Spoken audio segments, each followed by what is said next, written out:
Hello everyone, কেমন আছো তোমরা সবাই? আশা করি খুব ভালো আছো। তো আমি রুম্পা চলে আসলাম আরও একটি নতুন ব্লগ নিয়ে। তো চলো তোমাদের সাথে নিয়ে আমি আমার আজকের ব্লগটা এখন থেকে শুরু করছি। তো এখন বাজে ভোর 5:30, তখন আমি ঘুম থেকে উঠেছিলাম, যেহেতু ছেলের স্কুল আছে। তো দেখতেই পাচ্ছ, ঘুম থেকে উঠেই চলে আসলাম রান্নাঘরে। তারপর ছেলেকে ডাকলাম, ডাকার পর তারপর ছেলে উঠলো। প্রায় 5 থেকে 7 মিনিট পর ছেলে উঠেছে। তো আমি আগের দিন দেখো আমি পাস্তা করে রেখেছিলাম ছেলের জন্য, টিফিনের জন্য। কেন কি বলো তো, সকালবেলা উঠে না ওই 5:30টায় উঠে ওর 6টায় কার আসে, মানে কুল কার আসে। তো ওই সময় আমি করে উঠতে পারি না, সেই কারণে রাত্রিবেলায় করে রাখার চেষ্টা করি। তো তারপরে টিফিনটা রেডি করে চলে আসলাম ওকে রেডি করাতে। আর ও দেখো এদিকে এখনও ঘুমাচ্ছে। রাত্রিবেলা বলি ঘুমাতে, কিন্তু ঘুমাবে না জানো তো, সেই আমার সাথেই ঘুমাবে। আর এই সকালবেলা দেখো ওর অবস্থা দেখো, এখনও ঝিমিয়ে ঝিমিয়ে ওইভাবে পুলকারে গিয়ে ওইভাবে বসবে।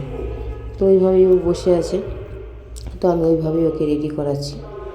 তো তারপরে আস্তে আস্তে ড্রেসগুলো পরাচ্ছি, কেন কি এখনই পুলকার চলে আসে। এখন কিন্তু শীত বেশ খানিকটা কমে গেছে, কিন্তু কমে গেলে কী হবে, যেহেতু বাচ্চা মানুষ, তো ফুল মানে ড্রেস না পরিয়ে পাঠালে তো ঠান্ডা লেগে যেতে পারে। তো সেই কারণে দেখো সোয়েটার, মাফলার, আগে তো টুপিও পরাতাম, মানে কয়েকদিন আগে টুপির উপরে মাফলার পরাতাম, কিন্তু এখন আর টুপিটা বাদ দিয়ে শুধু মাফলারটা পরিয়ে দিয়েছি।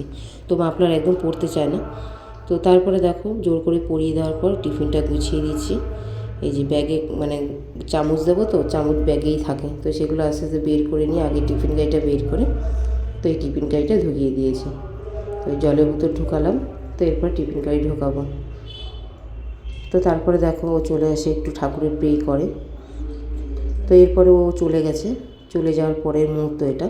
তো দেখো আকাশটা দেখো, এখন তো তাও একটু আলো ফুটেছে, কিন্তু যেই সময় আমি উঠেছিলাম পুরো অন্ধকার, জানো তো। দেখো সকালের ভোরটা কিন্তু দেখতে বেশ ভালোই লাগে বলো। তো তারপরে চলে আসলাম রান্নাঘরে, কী করব। আর জানো তো, সত্যি কথা বলতে আজকে আমার শরীরটা না সকাল থেকে বেশ খারাপ। খারাপ বলতে খুব মানে একটা বমি বমি পাচ্ছিলো। তো সেই কারণে আমি অন্যদিন কী হয়, ছেলে স্কুল চলে গেলে না আমি একটু ঘুমাই, মানে কিছুক্ষণ 1 থেকে 1.5 ঘন্টা একটু শুয়ে নিই, কী করবো অত সকাল সকাল উঠে।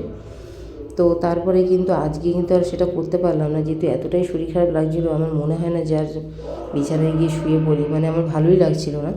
তো তারপর ভাবলাম তাহলে চট করে চলো রান্নাটাই সেরে নিই। তো প্রথমেই দেখো গ্যাসের জায়গাটা মুছে নিচ্ছি। আমি কি জানো তো, আমি না সকালবেলা মুছতে বেশি ভালোবাসি, পুরো পরিষ্কার পরিচ্ছন্ন করে তারপর রান্না করি। আর রাতে মুছে রাখলে তবুও অনেক সময় কী হয়, পোকামাকড় হয়তো আসে টাসে, কিন্তু আমি এর জন্য একবারে সকালবেলাই মুছি। তো তারপরে যেহেতু শরীরটা খারাপ বলে, তো দেখো একটা ওষুধ খেয়ে নিলাম। তারপরে আস্তে আস্তে ভাতের হাঁড়ি চাপিয়ে দিলাম, চালটা ধুয়ে নিয়ে ভাতের হাঁড়িটা চাপিয়ে দিলাম। তো আজকে বেশি কিছু রান্না করার ইচ্ছে নেই, আজকে ভাবছি পেঁয়াজ কালিয়ে আলু ভাজবো, একটু ডিমের ঝোল করব।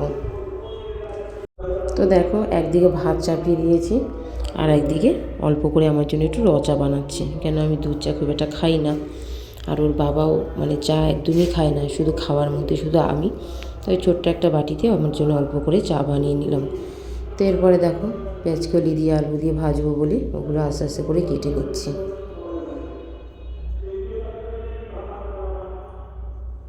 তো এখন ধুয়ে ওটাকে চাপাবো।